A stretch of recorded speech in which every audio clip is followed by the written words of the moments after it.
Welcome to Scripture Sunday, broadcast every Sunday afternoon live on the Kingsway Talk Facebook page. All right, thank you once again for everybody joining in. We are, as it says in the description, we're continuing to read through the book of Job. We're doing chapters 7, 8, and 9 because the next Spurgeon audio series, which I'm hoping will start soon if I have enough time to get everything recorded. It's been a little busy lately, but that's going to be going through Job. So I just thought this would be appropriate way to handle that. We're going to be reading, as always, out of my CSB translation Spurgeon Study Bible, which is a fantastic translation and a great Bible with some wonderful notes directly from Charles Spurgeon's own writings and sermons.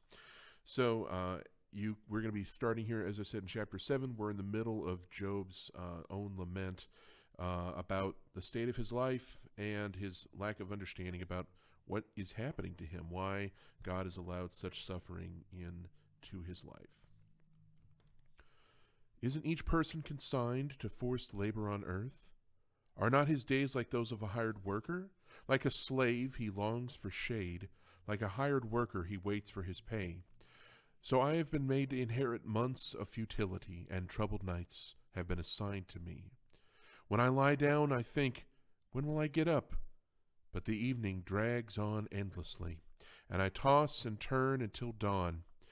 My flesh is clothed with maggots and encrusted with dirt. My skin forms scabs and then oozes. My days pass more swiftly than a weaver's shuttle. They come to an end without hope. Remember that my life is but a breath. My eyes will never again see anything good. The eye of anyone who looks on me will no longer see me.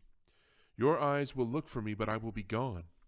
As a cloud fades away and vanishes, so the one who goes down to Sheol will never rise again. He will never return to his house. His hometown will no longer remember him. Therefore, I will not restrain my mouth.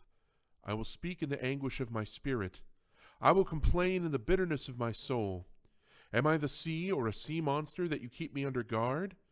When I say, my bed will comfort me, and my couch will ease my complaint, then you frighten me with dreams and terrify me with visions, so that I prefer strangling death rather than life in this body. I give up. I will not live forever. Leave me alone, for my days are a breath. What is a mere human that you think so highly of him, and pay so much attention to him? You inspect him every morning and put him to the test every moment. Will you ever look away from me, or leave me alone long enough to swallow? If I have sinned, what have I done to you, watcher of humanity? Why have you made me your target, so that I have become a burden to you? Why not forgive my sin and pardon my iniquity? For soon I will lie down in the grave. You will eagerly seek me, but I will be gone. Then Bildad the Shuhite replied, How long will you go on saying these things? Your words are a blast of wind. Does God pervert justice? Does the Almighty pervert what is right? Since your children sinned against him, he gave them over to their rebellion. But if you earnestly seek God and ask the Almighty for mercy, if you are pure and upright, then he will move even now on your behalf and restore the home where your righteousness dwells. Then, even if your beginnings were modest, your final days will be full of prosperity. For ask the previous generation, and pay attention to what their fathers discovered, since we were born only yesterday and know nothing. Our days on earth are but a shadow. Will they not teach you and tell you and speak from their understanding? Does papyrus grow where there is no marsh? Do reeds flourish without water? While still uncut shoots, they would dry up quicker than any other plant. Such is the destiny of all who forget God. The hope of the godless will perish. His source of confidence is fragile. What he trusts is a spider's web.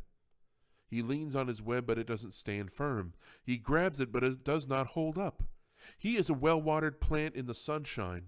His shoots spread out over his garden. His roots are intertwined around a pile of rocks. He looks for a home among the stones. If he is uprooted from his place It will deny knowing him, saying, I never saw you. Surely this is the joy of his way of life, yet others will sprout up from the dust. Look, God does not reject a person of integrity, and he will not support evildoers. He will yet fill your mouth with laughter, and your lips with a shout of joy. Your enemies will be clothed with shame.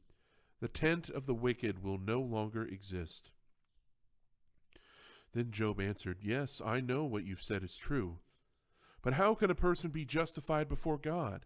If one wanted to take him to court, he could not answer God once in 1,000 times. God is wise and all-powerful. Who has opposed him and come out unharmed? He removes mountains without their knowledge, overturning them in his anger.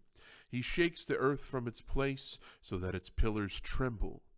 He commands the sun not to shine and seals off the stars. He alone stretches out the heavens and treads on the waves of the sea. He makes the stars, the Bear, the Orion, the Pleiades, and the constellations of the southern sky.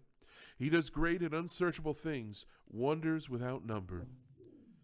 If he passed by me, I wouldn't see him. If he went by, I wouldn't recognize him. If he snatches something, who can stop him? Who can ask him, What are you doing? God does not hold back his anger. Rahab's assistants cringe in fear beneath him. How then can I answer him or choose my arguments against him? Even if I were in the right, I could not answer. I can only beg my judge for mercy. If I summoned him and he answered me, I do not believe he would pay attention to what I said. He batters me with a whirlwind and multiplies my wounds without cause. He doesn't let me catch my breath, but fills me with bitter experiences. If it is a matter of strength, look, he is the powerful one. If it is a matter of justice, who can summon him? Even if I were in the right, my own mouth would condemn me. If I were blameless, my mouth would declare me guilty. Though I am blameless, I no longer care about myself. I renounce my life. It is all the same. Therefore, I say he destroys both the blameless and the wicked. When catastrophe brings sudden death, he mocks the despair of the innocent. The earth is handed over to the wicked. He blindfolds its judges. If it isn't he, then who is it? My days fly by faster than a runner. They flee without seeing any good. They sweep by like boats made of papyrus, like an eagle sweeping down on its prey. If I said, I will forget my complaint, change my expression, and smile, I would still live in terror of all my pains. I know you will not acquit me. Since I will be found guilty, why should I struggle in vain? If I wash myself with snow and cleanse my hands with lye, then you dip me in a pit of mud, and my own clothes despise me. For he is not a man like me, that I can answer him, that we can take each other to court. There is no mediator between us to lay his hand on both of us. Let him take his rod away from me, so his terror will no longer frighten me. Then I would speak and not fear him. But that is not the case. I am on my own. Thank you for joining me. I would ask you all especially to spend time thinking and praying on that last section about a mediator between God and man and about whether we truly are on our own. Let's consider that in light of the revelation of Christ. Thank you as always for listening. Stay tuned. Here in a few hours, God willing, we'll be doing a little King's Highway Radio. Just come right back to this page around 5:30 or so, but I'll post up there, so pay attention, and we'll see you soon. Thank you very much, and as always, be still and know that he is God.